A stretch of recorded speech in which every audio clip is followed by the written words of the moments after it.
नमस्कार दोस्तों, मैं कौशन सिंह कैरियर हब पर आपका स्वागत करता हूं। आज मैं 20 सितंबर 2022 करंट अफेयर्स का वीडियो लेकर आ गया हूं, जिसमें मैंने मोस्ट सेलेक्टिव और इम्पॉर्टेंट क्वेश्चन किए हैं। अगर आप किसी भी एग्ज़ाम की तैयारी कर रहे हैं तो यह वीडियो आपके लिए बहुत ही महत्वपूर्ण होने वाला है। चलिए देखते हैं। आज इस वीडियो को चालू करने से पहले हम एक कोटेशन पढ़ लेते हैं। हमेशा लंबी असफलता के बाद बड़ी सफलता मिलती है। ये नहीं कि दोस्तों आप लगातार अगर असफल हो रहे हैं तो आपको सफलता नहीं मिलेगी। अगर आप लगातार मेहनत कर रहे हैं तो सफलता ज़रूर मिलेगी। तो चलिए करते हैं पहला क्वेश्चन। भारत का पहला स्वच्छ सुजल प्रदेश कौन सा बना है? तो भारत का पहला जो है स्वच्छ सुजल प्रदेश कौन सा बना है दोस्तों? तो बना है अंडमान निकोबार द्वीप समूह का स्वच्छ सुजल प्रदेश बना है। भारत का जो सब स्वच्छ सुजल प्रदेश बना है अंडमान निकोबार द्वीप समूह बना है। जो देखते हैं ये पॉइंट देख लेते हैं। केंद्रीय जल शक्ति मंत्री कौन है हमारे? गजेंद्र सिंह शेखावत ने अंडमान निकोबार द्वीप समूह को भारत का पहला स्वच्छ सुजल प्रदेश घोषित किया है। यह जल शक्ति मंत्री गजेंद्र सिंह शेखावत के द्वारा। अगला पॉइंट क्या है? अंडमान निकोबार द्वीप समूह के सभी गांवों को हर घर जल सुविधा और खुले में शौच से मुक्त होने पर ही यह स्वच्छ सुजल प्रदेश घोषित किया गया है। चलिए आगे देखते हैं। चलिए कुछ देख लेते हैं अंडमान निकोबार द्वीप के बारे में। अंडमान निकोबार द्वीप की स्थापना 1 नवंबर 1956 में हुई थी। कब हुई थी इसे याद लिखिए। 1 नवंबर 1956 में हुई थी। कब हुई थी? 1 नवंबर। इसकी स्थापना 1 नवंबर 1956 में हुई थी। और अंडमान निकोबार की राजधानी क्या है? पोर्ट ब्लेयर है। पोर्ट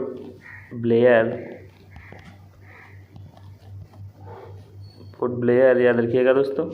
और देख लेते हैं अंडमान निकोबार के उपराज्यपाल कौन है? देवेंद्र कुमार जोशी बने हैं।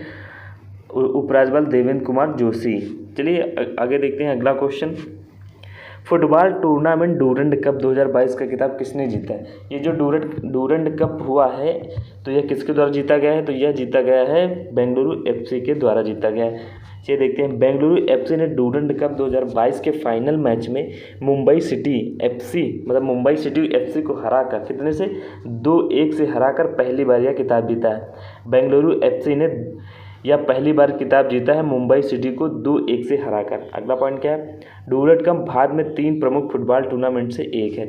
अन्य 2 इंडियन सुपर लीग और सुपर कप। देखिए 2 लीग खेली जाती हैं भारत में। 3 लीगें हैं। एक है डूरंड कप, दूसरा है इंडियन सुपर लीग और तीसरा है सुपर कप। याद रखिएगा सुपर कप है। और इसका आयोजन कहाँ हुआ था दोस्तों? इसका आयोजन भारत में हुआ था। और कौन सा संस्करण था? 131वां था। चलिए आगे देखते हैं। स्कूली छात्रों का बोझ कम करने के लिए किस राज्य सरकार ने सभी स्कूलों में नो बैग डे, कौन सा मतलब स्कूलों में नो बैग डे और अनिवार्य खेल अवधि शुरू करने की घोषणा की है? तो किस राज्य सरकार ने? तो यह बिहार राज्य सरकार ने नो बैग डे और अनिवार्य खेल अवधि शुरू करने की घोषणा की है। तो इसका देखते हैं मुख्य उद्देश्य क्या रहेगा। बिहार सरकार ने स्कूली छात्रों का बोझ कम करने के लिए सप्ताह में कम से कम एक बार अनिवार्य खेल अवधि के साथ स्कूलों में नो बैग डे नियम लागू करने का फैसला किया। बहुत ही अच्छा नियम है ये सरकार के द्वारा, बिहार सरकार के द्वारा। दूसरा पॉइंट क्या है? छात्रों को ऐसी गतिविधियों में शामिल करने के लिए नीति लाई जा रही है जो उनके सीखने को सकारात्मक रूप से प्रभावित कर सके। बिहार सरकार द्वारा यह एक बहुत अच्छी नीति लाई गई है जो स्कूलों में छात्रों को बोझ कम करेगी। चलिए बिहार के बारे में देखते हैं। तो बिहार दिवस कब मनाया जाता है? बिहार दिवस 22 मार्च को मनाया जाता है। ये भी याद रखिएगा, 22 मार्च को बिहार दिवस मनाया जाता है। और बिहार स्थापना हुई 22 मार्च 1912 को हुई थी। और बिहार की राजधानी पटना है। बिहार के मुख्यमंत्री नीतीश कुमार जो जनता दल पार्टी के हैं। और पहले मुख्यमंत्री कृष्णा सिन्हा हैं। पहले मुख्यमंत्री बिहार के कौन थे? कृष्णा सिन्हा। बिहार के गवर्नर फागू चौहान। पहले राज्यपाल जयराम दास। तो बिहार के मुख्य न्यायाधीश थे, कोई मतलब नहीं, संजय करोल हैं। चलिए आगे देखते हैं। थोड़ी इंपॉर्टेंट जानकारी लेते चलेंगे जिससे हमें आने वाले एग्जामों में बहुत ही महत्वपूर्ण रहेगा। चलिए किस शहर को वर्ष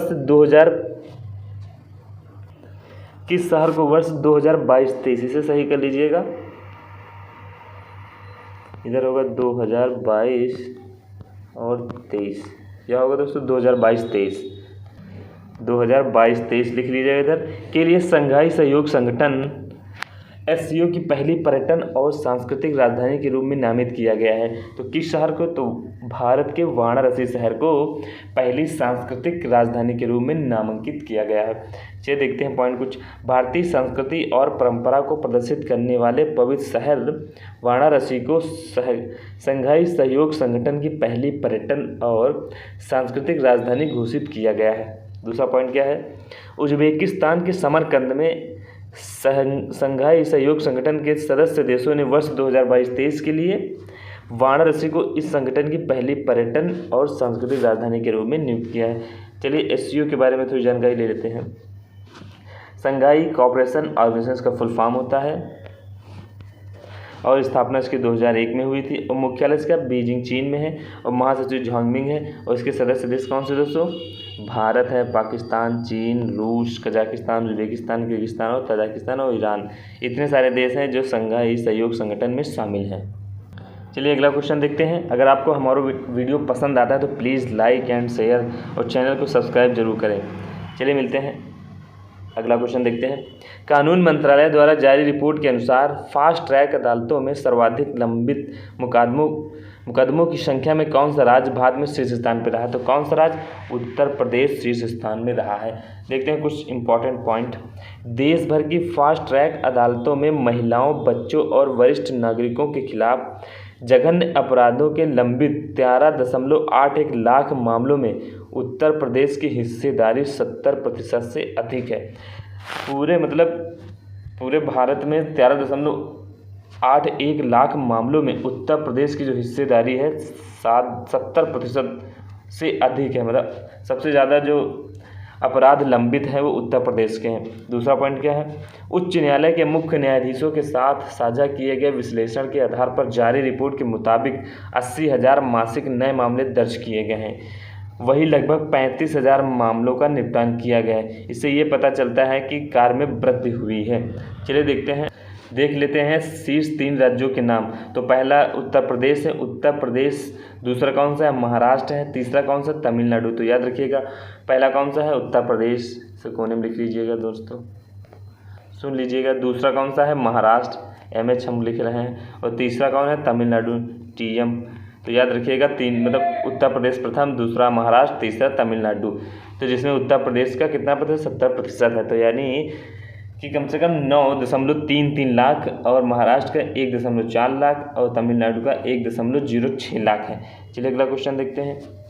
किस राज्य सरकार ने नए एकीकृत सचिवालय परिसर का नाम भारतीय संविधान के पिता डॉक्टर BR अम्बेडकर के नाम पर रखा है? डॉक्टर BR अम्बेडकर का नाम सचिवालय परिसर का नाम, किसके सचिवालय परिसर का नाम जो है BR अम्बेडकर की जगह पर रखने का उपाय किया है? तो किस सरकार ने? तो यह तेलंगाना सरकार के द्वारा यह किया गया है। तेलंगाना राज्य सरकार ने हैदराबाद में नए एकीकृत सचिवालय परिसर का नाम बाबा साहेब BR अम्बेडकर के नाम रखने का फैसला किया है। दूसरा क्या है? यह कदम तेलंगाना विधानसभा द्वारा सर्वसम्मत से एक प्रस्ताव पारित करने के बाद आया है, जिसमें केंद्र सरकार को संविधान के मुख्य वास्तुकार के नाम पर नई दिल्ली में नए संसद भवन का नाम रखने का आग्रह किया है। चलिए अगला क्वेश्चन देखते हैं। Global clean energy action forum 2022 का आयोजन कहाँ हुआ है? तो इसका आयोजन अमेरिका में हुआ। कहाँ हुआ है? अमेरिका में। याद रखिएगा दोस्तों। आगे देखते हैं पॉइंट। यह कार्यक्रम स्वच्छ ऊर्जा, नवाचार और तैनाती में तेजी लाने के लिए 30 से अधिक देशों के CEO और नवप्रवर्तनकर्ता, युवा पेशेवरों और नागरिक समाज और मंत्रियों सहित दुनिया भर के हजारों स्वच्छ ऊर्जा नेताओं को एक साथ लाएगा। क्या है? भारतीय प्रतिनिधि का नेतृत्व जो है डॉक्टर जितेंद्र सिंह केंद्रीय मंत्री करेंगे। चलिए अगला क्वेश्चन देखते हैं। विश्व कुश्ती चैंपियनशिप 2022 में भारतीय पहलवान बजरंग पूनिया ने कौन सा पदक जीता है? तो बजरंग पूनिया ने कौन सा पदक जीता है? कांस्य पदक में। विश्व कुश्ती चैंपियन विनेश फोगाट ने भी कांस्य पदक जीता है। और देखते हैं कुछ पॉइंट। भारतीय पहलवान बजरंग पूनिया विश्व कुश्ती चैंपियनशिप में कांस्य पदक जीतकर विश्व कुश्ती चैंपियन 4 पदक जीते थे और विनेश फोगाट ने 2 पदक जीते हैं और वाले एकमात्र भारतीय बन गए हैं। इसका आयोजन कहाँ हुआ था? बेलग्रेड सर्बिया में हुआ था। कहाँ हुआ था? बेलग्रेड सर्बिया में हुआ था। और यही अभी हमने पिछले वीडियो में पढ़ाया था कि विनेश फोगाट ने विश्व कुश्ती चैंपियनशिप में भी कांस्य पदक जीता है। चलिए अगला क्वेश्चन देखते हैं दोस्तों। फिल्म अभिनेता मनोज बाजपेयी ने मुस्कुराते चंद लम्हे और कुछ खामोशियाँ नामक पुस्तक का विमोचन किया। इस पुस्तक को किसने लिखा है? तो इस पुस्तक को लिखा है जीवेश नंदन ने। पुस्तक का क्या नाम है? मुस्कुराते चंद लम्हे और कुछ खामोशियाँ नामक पुस्तक किसने लिखा है? जीवेश नंदन जी ने। और किसने इसका विमोचन किया है? मनोज बाजपेयी ने। कुछ इंपॉर्टेंट बुक देख लेते हैं जो हमने पीछे पढ़ाया भी है। डू डिफरेंट द अनटोल्ड ध्वनि किसके द्वारा लिखी गई? जय भट्टाचार्य और अमित सिन्हा के द्वारा। नई एक दूसरी देखते हैं। A new India selected writing 2014 से 19 किसने लिखी है? अरुण जेटली ने लिखी थी। अगली पुस्तक क्या है दोस्तों? India economic forum Nehru to Modi a brief history किसके लिखा था? तो किसके द्वारा लिखी गई है? तो यह लिखी गई है पुलाप्रे बालकृष्णन के द्वारा। किसके द्वारा? हिंदी में लिख लेते हैं, पुलाप्रे बालकृष्णन द्वारा यह पुस्तक लिखी गई है। कौन सी? India economic forum Nehru to Modi a brief history. और देखते हैं अगली पुस्तक क्या है? Indian banking in retrospect 75 years of independence day तो किसके द्वारा लिखी गई? आशुतोष रारावीकर के द्वारा लिखी गई यह पुस्तक। मोस्ट इंपॉर्टेंट पुस्तकें हैं जो आपको आने वाले एग्जामों में जरूर मिलेंगी। चलिए अगला क्वेश्चन देखते हैं दोस्तों। भारतीय नौसेना ने अकादमिक सहयोग को बढ़ावा देने के लिए किस विद्यालय के साथ समझौता ज्ञापन पर हस्ताक्षर किए हैं? तो किस विद्यालय के साथ? तो यह विद्यालय एमिटी यूनिवर्सिटी उत्तर प्रदेश में है। एमिटी यूनिवर्सिटी और भारतीय नौसेना के बीच समझौता ज्ञापन शैक्षिक योग्यता में वृद्धि करेगा, जिससे इन सर्विस उपयुक्त समुद्री असाइनमेंट और भारतीय नौसेना से सेवानिवृत्ति में बेहतर प्लेसमेंट की संभावना में सुधार होगा।